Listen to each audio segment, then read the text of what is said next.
Peace to you, my dear students, parents, and teachers of CBSE sector. Today I'm with a new document which is already being circulated among you, that is the CBSE policy for the tabulation of marks for class 10 in 2021 examinations, based on the internal assessment conducted by the schools. It is a notification dated on 1st May, that is day before yesterday. Today 3rd May I am talking to you.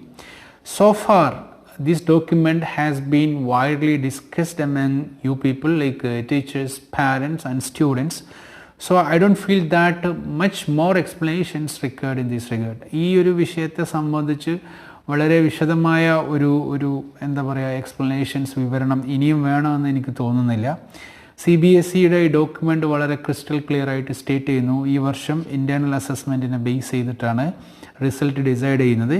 It is going to be a valid result, it is going to be a reliable one with a lot of care and efforts, with a lot of professionalism and of judicious approach. This document has been created, especially this policy has an objective unbiased and transparent academic record. Unbiased and transparent academic record based on realistic evaluation of the academic performance of the student. That is the major objective of this document.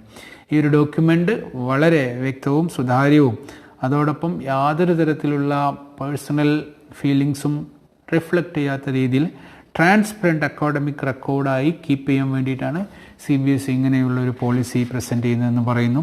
ഇതിനകത്ത് major content is for the teachers and principals. Class 10 ടീച്ചേഴ്സിനെയും പ്രിൻസിപ്പൽസിനെയും സ്കൂളിനും വേണ്ടിയിട്ടുള്ള ഡോക്യുമെൻ്റാണ്. എങ്കിൽ കൂടി here is important thing because the target group is class 10 students and 2021, especially their parents are looking for it. ഈ 2020-21 വർഷത്തെ CBSE പരീക്ഷ ക്യാൻസൽ ചെയ്യപ്പെട്ട വിദ്യാർത്ഥികളും രക്ഷിതാക്കളും തന്നെയാണ് ഇതിൻ്റെ ടാർഗറ്റ് ഗ്രൂപ്പ് എന്നുള്ള നിലയിൽ അവരോട് മാത്രം 1-2 വാക്കുകൾ പറയുകയും കൂടുതൽ വിശദീകരണത്തിനായിട്ട് ഈ ഡോക്യുമെൻറ്റിൻ്റെ ലിങ്ക് കമൻറ്റ് ബോക്സിൽ ആഡ് ചെയ്യപ്പെടുകയും ചെയ്തിട്ടുണ്ട്. Further if you come across any doubts you can contact us. You can contact me. My WhatsApp number is also has been given on the screen. So my dears, see, the CBSE is recording the evidence and assessment.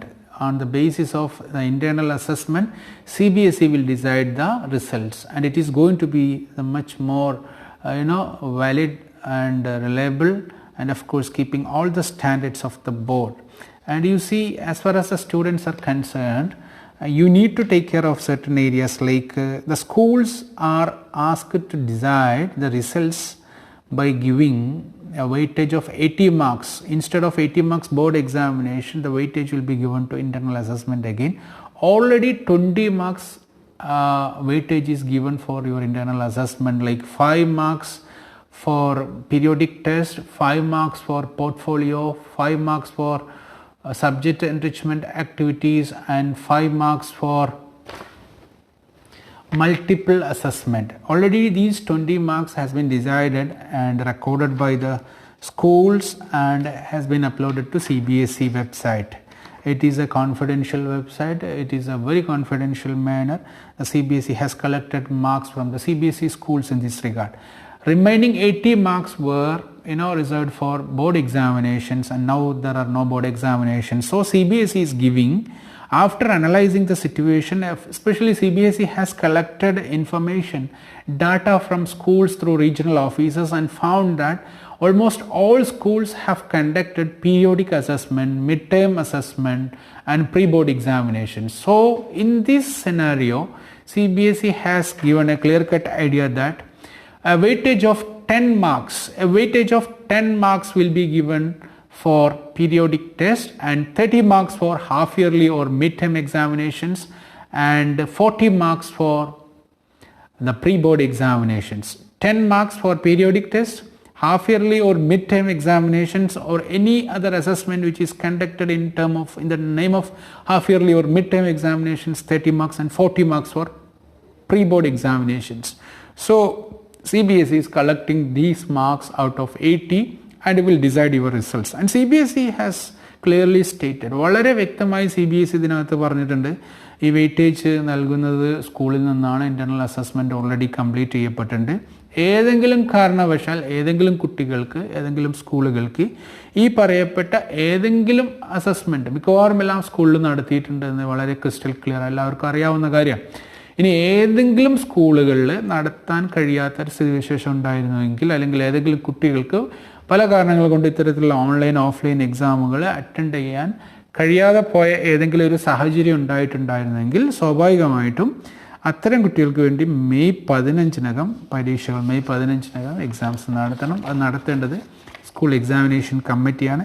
ആ examination committee that is school principal will B the chairperson and the subject teachers and the external teachers, 2 external teachers from neighboring CBSE schools and 2 members allotted by or decided by or 2 members appointed by CBSE. So CBSEയുടെ ഒരു കൃത്യമായ മോണിറ്ററിങ്ങോട് കൂടിയുള്ള ഒരു exam സെല്ലാണ് ഇത്തരം കാര്യങ്ങളും എക്സാംസും മാർക്കൊക്കെ decide ചെയ്ത് CBSEയിലേക്ക് അയക്കുന്നത്. ഇതിൽ കുട്ടികളും രക്ഷിതാക്കളും ശ്രദ്ധിക്കുക, you need not be worried on any matter. ഒന്നിനെക്കുറിച്ചും നിങ്ങൾ വിഷമിക്കേണ്ട പ്രയാസപ്പെടേണ്ട ഒരു സാഹചര്യമില്ല. വളരെ ക്രിസ്റ്റൽ ക്ലിയർ ആയിട്ട് ഇതിനകത്ത് പറയുന്നുണ്ട്. സ്കൂളുകളൊക്കെ അത് വളരെ ജുഡീഷ്യസ് ആയിട്ട് നിർവഹിക്കും. സ്കൂളുകളുടെ history of the results is a matter in the standardisation. CBSE grace mark standardisation അതിനെ സംബന്ധിച്ചൊക്കെ CBSE വളരെ കൃത്യമായ മാർഗ്ഗനിർദ്ദേശങ്ങൾ പുറപ്പെടുവിച്ചിട്ടുണ്ട്. CBSE തന്നെ സ്കൂളുകളിൽ നിന്ന് മാർക്കുകൾ കളക്ട് ചെയ്യുമ്പോൾ സ്വാഭാവികമായും CBSE ഒരു എന്താ പറയുക ഒരു ബോർഡിൻ്റെ ഒരു ക്രൈറ്റീരിയ സെറ്റ് ചെയ്യും. ആ ക്രൈറ്റീരിയയുടെ ബേസിലായിരിക്കും കുട്ടികൾക്ക് മാർക്ക് അലോട്ട് ചെയ്യാൻ കഴിയുക. യാതൊരു തരത്തിലുള്ള മാനിപ്പുലേഷൻസോ ഇവിടെ ഉന്നയിക്കപ്പെടാവുന്ന പല സംശയങ്ങളെന്ന് പറഞ്ഞാൽ കൂടുതൽ മാർക്ക് ആർക്കെങ്കിലും കിട്ടുമോ, എല്ലാവർക്കും മുഴുവൻ മാർക്കുകളും കൊടുക്കാൻ പറ്റുമോ, അതല്ലെങ്കിൽ സ്കൂളുകൾ ഇതിൽ വലിയ മാനിപ്പുലേഷൻസ് നടത്തുമോ, അതിനുള്ള യാതൊരു സ്കോപ്പും CBSE അനുവദിക്കുന്നില്ല എന്ന് മാത്രമല്ല കൃത്യമായൊരു സ്റ്റാൻഡർഡൈസേഷൻ ഫോർമുല ഈ ഡോക്യുമെൻറ്റിനകത്ത് പറയുന്നുണ്ട്. സ്കൂളുകൾ അത് നിർബന്ധമായും ഫോളോ ചെയ്യേണ്ടി വരും. കാരണം എക്സ്റ്റേണൽ എക്സാമിനേഴ്സും ബോർഡ് മെമ്പേഴ്സൊക്കെ ഉൾക്കൊള്ളുന്ന ഒരു എക്സാം സെല്ലാണ് ഇത് ഡിസൈഡ് ചെയ്യുന്നത്. അത് മാത്രമല്ല CBSE വെബ്സൈറ്റിൽ ഇത് ചെയ്യുന്നതിന് വേണ്ടിയിട്ട് കൃത്യമായ മാർഗ്ഗനിർദ്ദേശവും സ്ലോട്ടുകളും കൃത്യമായിട്ട് CBSE നൽകും. അതിനകത്ത് ഒരു മാർക്ക് പോലും അധികമായോ കുറച്ചോ കൊടുക്കുന്നൊരു സാഹചര്യമില്ല. പകരം കുട്ടികൾക്ക് എന്താണ് അർഹതപ്പെട്ടത് നൽകുകയും അതിൻ്റെ ബേസിൽ ജൂൺ 20 അവരുടെ റിസൾട്ട് പബ്ലിഷ് ചെയ്യുകയും ചെയ്യുക എന്നുള്ള ഒരു ടാസ്ക്കാണ് ഇപ്പോൾ CBSE സ്കൂളുകൾക്ക് നൽകിയിട്ടുള്ള ഈ ഒരു ക്രൈറ്റീരിയൻ പോളിസി സ്റ്റേറ്റ്മെൻറ്റിൽ പറഞ്ഞിട്ടുള്ളത്. അപ്പോൾ സ്വാഭാവികമായിട്ടും കുട്ടികളെ എന്തെങ്കിലും ടെൻഷൻസോ വറീസോ ഒക്കെ ഉണ്ടെങ്കിൽ you must contact your school principal, teachers and the concerned associate people so that you can clear all your doubts. അപ്പോൾ ഇതിനകത്ത് കുട്ടികൾ ശ്രദ്ധിക്കുക, നിങ്ങളുടെ 10 മാർക്ക് വെയിറ്റേജ് വീണ്ടും പീരിയോഡിക് ടെസ്റ്റിനെ ബേസ് ചെയ്തുകൊണ്ടാണ്. 10 mark mid term half yearly examinations ഏതെങ്കിലും പരീക്ഷ നടത്തിയിട്ടുണ്ടെങ്കിൽ അതിൻ്റെ ബേസിലാണ് 10 മാർക്ക് പീരിയോഡിക് ടെസ്റ്റിൻ്റെ ബേസിലാണ്, 30 മാർക്ക് മിഡ് ടേം ഹാഫ് ഇയർലിയുടെ ബേസിലാണ്, 40 മാർക്സ് നിങ്ങളുടെ പ്രീ ബോർഡ് എക്സാം പെർഫോമൻസിൻ്റെ ബേസിലാണ്. ഇതാണ് 80 മാർക്സിൻ്റെ അലോക്കേഷൻസ്. ഇത് സ്കൂളുകളിൽ നിന്ന് വളരെ വൈകാതെ ഈ പറയപ്പെടുന്ന ഒരു authority of teachers under the chairmanship of the principal will be prepared and uploaded to CBSE. അങ്ങനെ CBSE ജൂൺ 20 തന്നെ നിങ്ങൾക്ക് റിസൾട്ട് നൽകും എന്നുള്ള കാര്യത്തിൽ യാതൊരു സംശയമില്ല. അങ്ങനെയാണ് ഇപ്പോൾ പറയപ്പെടാൻ കഴിയുന്നത്. മറ്റൊന്ന് 1-2 സംശയങ്ങൾ വരാവുന്നത് ഇത് എത്രമാത്രം റിലയബിൾ ആണ്, വാലിഡ് ആണ് എന്നുള്ളത്. CBSE അതിൻ്റെ കൃത്യമായ standardisation formula, result making formula വെച്ചുകൊണ്ട് വളരെ പ്ലെയിനായിട്ട് സ്റ്റേറ്റ് ചെയ്തിട്ടുണ്ട്. ഇത് വാലിഡാണ്, റിലയബിൾ ആണ്, ഇത് വളരെ കൃത്യമായിട്ട് എന്താ പറയുക സർട്ടിഫൈ ചെയ്ത ഒരു ഫോർമുല തന്നെയാണ്.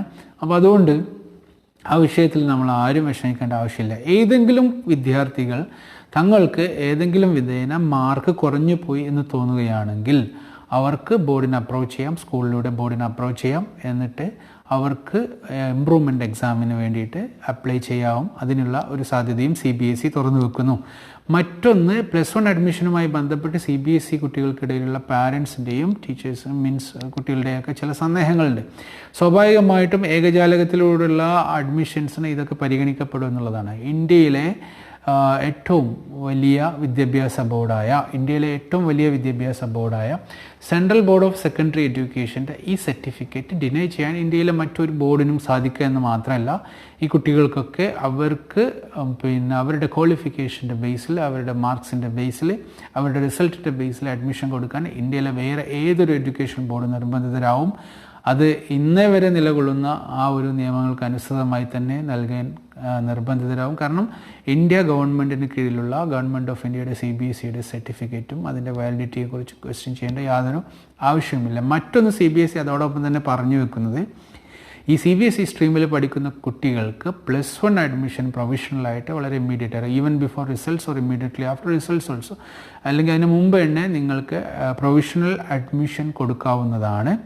Even if any of the child is given to the compartment examination sector, അല്ലെങ്കിൽ ഏതെങ്കിലും ഒരു കുട്ടി ഏതെങ്കിലും രീതിയിൽ ക്വാളിഫൈ ചെയ്യാതെ പോയെങ്കിൽ പോലും അയാളെ കമ്പാർട്ട്മെൻറ്റിലാണെങ്കിൽ പോലും അയാൾക്ക് നിങ്ങൾക്ക് പ്രൊവിഷണൽ അഡ്മിഷൻ +1 കൊടുക്കാം. 10ാം ക്ലാസ്സിൻ്റെ തുടർച്ചയായി CBSE സ്കൂളുകളിൽ നിങ്ങൾക്ക് തുടർന്ന് പഠിക്കുകയും അങ്ങനെ ഒരു നല്ല ബെസ്റ്റ് ആൻഡ് റൈറ്റ് എഡ്യൂക്കേഷൻ നിങ്ങൾക്ക് CBSE സ്കൂളുകളിൽ നിന്ന് അച്ചീവ് ചെയ്യാൻ പറ്റുകയും ചെയ്യാം എന്നുള്ള ഒരു കാര്യം കൂടെ പറഞ്ഞു വെക്കുന്നുണ്ട്. So there is nothing to worry. I think all are happy now with this document, and let us wait for the best results, which is going to be published on 20th June. Till then, kindly be tuned with your school and teachers, because you need to submit certain documents. നിങ്ങളുടെ പോർട്ട്ഫോളിയോയുടെ ഭാഗമായിട്ടുള്ള, നിങ്ങളുടെ അസസ്മെൻറ്റിൻ്റെ ഭാഗമായിട്ടുള്ള പല ഡോക്യുമെൻറ്റുകളും സ്കൂളുകൾ ആവശ്യപ്പെടുന്ന മുറക്ക് നിങ്ങൾ സ്കൂളുകളിൽ submit ചെയ്യേണ്ടി വരും. So I wish you all the very best once again, and let's wait for the best. Thank you for watching me. Thank you once again.